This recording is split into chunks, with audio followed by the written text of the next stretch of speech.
네, 주안의 만나 11월 4일 수요일 묵상을 함께 나오도록 하겠습니다. 오늘 말씀은 역대하 4장 말씀으로요. 성전의 기구들이라고 하는 제목으로 함께 묵상을 나오도록 하겠습니다. 오늘 본문 역대하 4장에서는 성전의 기구들이 나열되어 있습니다. 먼저 그 재료들을 보면 거의 다 금과 놋입니다. 금이라고 하는 것은 예나 지금이나 최고의 가치죠. 그 변함없음에 대한 상징입니다. 그리고 금은 하나님의 영광을 또한 상징합니다. 그리고 금과 비슷한 놋이 오늘 사용됩니다. 놋은 황동입니다만 성경에서의 놋은 청동을 이렇게 놋이라고 똑같이 표현을 해요. 청동기 아시죠? 이 청동은 금과 비슷한 색깔을 가지지만 부식이 돼요. 금과 비슷하지만 금은 아닌 것이죠. 오늘 성전의 기구들을 보면 성소에 가까울수록 금이 사용되고 멀어질수록 놋이 사용되는 것을 보게 됩니다. 결국 이것은 모든 영광의 근원은 하나님이시며 다른 피조물들은 하나님의 영광을 투영하는 의미를 가지고 있음을 보여줍니다. 그리고 우리가 하나님의 영광과 멀어질수록 하나님의 영광과 비슷한 것들이 나에게 남아있게 됨을 의미합니다. 그러므로 나라고 하는 질그릇에서 놋이 아닌 정금과 같은 빛이 나게 하기 위해서는 하나님께 가까이 하는 예배가 계속 머물러야 합니다. 이 예배를 위한 도구로 제단이 등장해요. 제단은 놋으로 만들어졌으며 이 제단은 하나님께 희생 제물을 드리는 곳입니다. 역대하에서는 그 크기가 기록이 되어 있는데요. 길이가 20규빗, 너비가 20규빗, 높이가 10규빗입니다. 규빗은 성인 남성의 팔꿈치에서부터 손끝까지로 대략 한 45cm 정도로 계산을 하는데요. 이 제단의 높이가 이전보다 더 높아졌어요.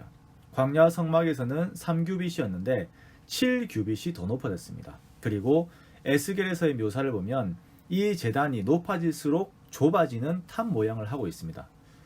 그러므로 이렇게 높아지고 가운데가 집중되는 이 제단의 모양은 성전 바깥뜰에서도 다 보이게 제작이 된 것이에요.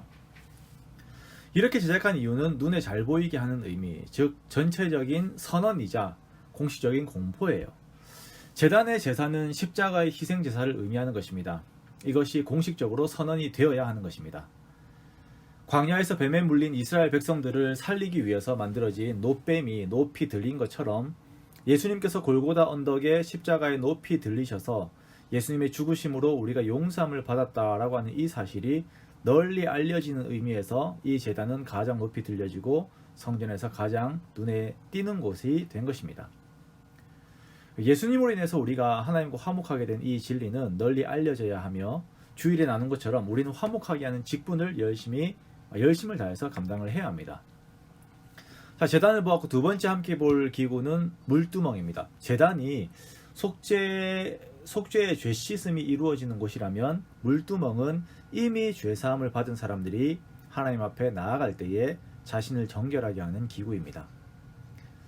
물두멍에서 제사장들은 자신들의 손과 발을 씻습니다. 그리고 솔로몬은 이 정결의 상징을 큰 놋바다로 만들었습니다. 성경에서는 큰 물이 있는 곳을 다 바다라고 이렇게 이야기를 해요. 그래서 갈릴리 호수도 바다라고 말하죠. 오늘 놋바다는 놋대야라고 칭하는 게 옳은 표현입니다만 과거 유대인들의 표현은 말 그대로 그냥 놋바다예요. 바다라고 이야기를 해버립니다. 놋바다 아래에는 12소가 이것을 바치고 있는데요. 이 12소는 이스라엘의 12지파를 상징하고요. 물두멍도 그렇고 놋바다도 그렇고 모두 그 기능은 하나님 앞에 나아가는 자들에게 요구되는 정결입니다. 성령의 감화를 받은 사람은 예수님의 죽으심과 살아나심이 믿어지게 되면서 자신이 죽었던 죄인이었다라고 하는 실존적인 회개, 그 존재론적인 회개가 이루어지게 됩니다. 그러면서 하나님 앞에 완전 엎드려지게 되는 것이죠. 그리고 그 다음부터 이루어져야 하는 것은 매일의 정결을 위한 회개가 이루어져야 합니다. 한번 용서함을 받았다고 해서 예수님의 대속의 능력을 내가 이해하고 인정한다고 해서 매일의 정결함 없이 막 사는 것은 올바른 신앙생활이 아니며 이런 경우 하나님의 징계를 두려워해야 합니다. 하나님의 은혜와 사랑을 입은 사람들은 하나님의 영광을 계속 추구하는 마음이 그 속에 있게 됩니다. 이들은 놋으로 만족하지 않고 정금을 계속 추구해요. 내 삶의 욕망과 즐거움에 절대 만족하지 못합니다.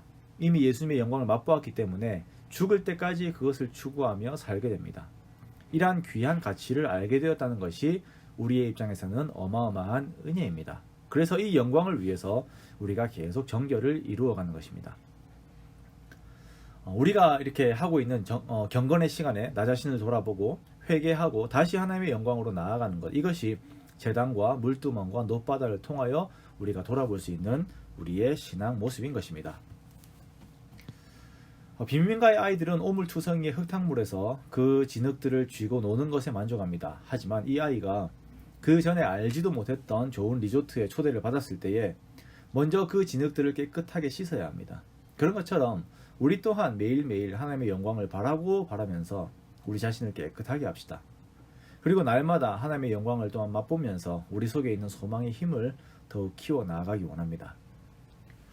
나를 위해 죽으신 예수님의 사랑과 은혜 속에서 계속 세상의 때를 씻어내며 하나님의 영광을 향하는 그러한 저와 여러분 되시기를 주님의 이름으로 축원합니다.